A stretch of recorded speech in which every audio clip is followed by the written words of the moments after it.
Madame, Monsieur, bonjour, ravie de vous retrouver pour ce nouvel épisode de 3 questions sûres consacré cette semaine à l'arrivée de la mention montant net social sur le bulletin de paye.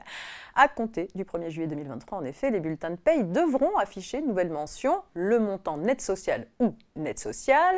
Pourquoi? Que recouvre cette mention? Où la faire figurer sur le bulletin de paye? Pour répondre à toutes les questions suscitées par ce nouveau dispositif, j'accueille sans plus attendre notre experte Catherine Sebat, rédactrice en chef adjointe de la revue RF Paye. Bonjour Catherine. Bonjour Marianne. Alors on commence avec la question de Charlotte, étudiante, qui se demande pourquoi afficher un montant net social sur le bulletin de paye. Mais oui, pourquoi Catherine? Bien, en affichant cette mention, les pouvoirs publics veulent faciliter les démarches des salariés.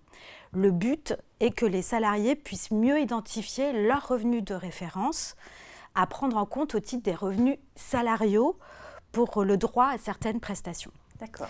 Donc c'est vrai qu'on s'y perd, est-ce que c'est net imposable, net à payer voilà. Ce sera le montant net social. Donc dans un premier temps, ce montant net social servira au calcul de la prime d'activité et du RSA, qui sont deux prestations versées par les caisses d'allocation familiale ou la MSA.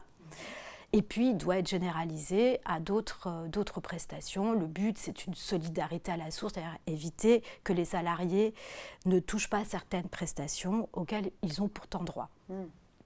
Donc concrètement, en juillet 2023, les allocataires pourront reporter dans leur déclaration trimestrielle des ressources le montant net social transmis par leur employeur. Plus de calcul à faire, on reporte directement.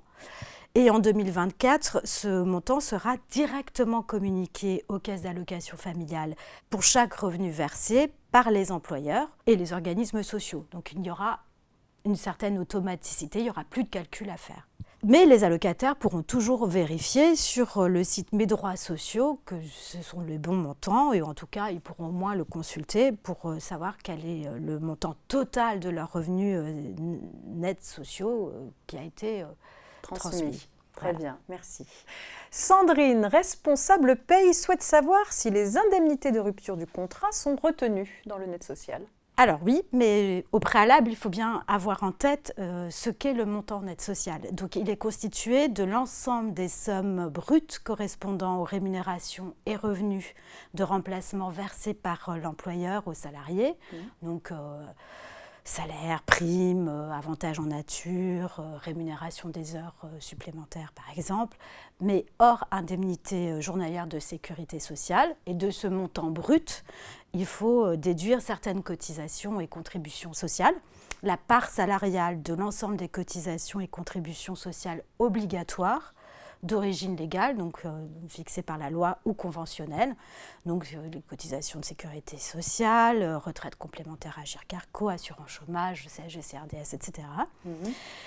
Et puis les cotisations salariales qui financent des régimes de complémentaires frais de santé à caractère collectif ou obligatoire, donc c'est le socle minimal frais de santé. Donc dans ce montant brut qu'il faut prendre en compte, il faut bien retenir les indemnités de rupture du contrat de travail. Et ça a d'ailleurs été reconfirmé par l'administration dans un question-réponse qui accompagnait le texte de la fin janvier sur le montant net social. Merci pour ces précisions, Catherine.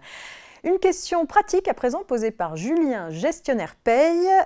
Quand et où afficher le net social sur le bulletin de paye, Catherine? Alors, quand c'est obligatoire à partir de juillet 2023, il y a deux possibilités. Soit on utilise un modèle de bulletin de paye dérivé de l'actuel, et à ce moment-là, on ajoute une ligne entre les rubriques totales des cotisations et contributions et net à payer avant impôt sur le revenu. D'accord. C'est une possibilité qui est ouverte jusqu'au 31 décembre 2024. Soit on passe directement à un modèle de bulletin de paye rénové qui deviendra obligatoire à compter de 2025. Et ce modèle de bulletin de paye rénové, il est bâti pour aider à la compréhension du net social.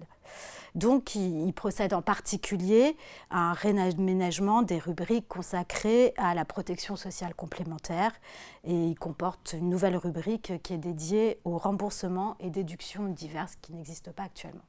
Très bien, merci. Alors, nous avons exceptionnellement une question bonus. Corinne, chef comptable, nous demande « Dois-je déclarer le net social en DSN ?» Alors, pour l'instant, la déclaration en DSN est facultative en 2023. On peut, si on se sent prêt, on peut y aller. Et ça permet en fait au pouvoir public de mettre en œuvre des tests. Et à partir du 1er janvier 2024, la déclaration d'une aide sociale deviendra obligatoire dans un nouveau bloc spécifique, le bloc 58, éléments de revenus calculés en net avec un code montant net social, 03 montant net social. Merci beaucoup Catherine pour votre précieux décryptage. À bientôt. Merci à vous. C'est la fin de ce 3 questions sûres. Pour préparer au mieux l'arrivée de la mention montant net social, vous pouvez bien sûr retrouver toutes ces informations et bien d'autres encore dans le feuillet hebdomadaire 3978 du 23 février 2023 ainsi que dans le dossier de la RFPay 334 de mars 2023.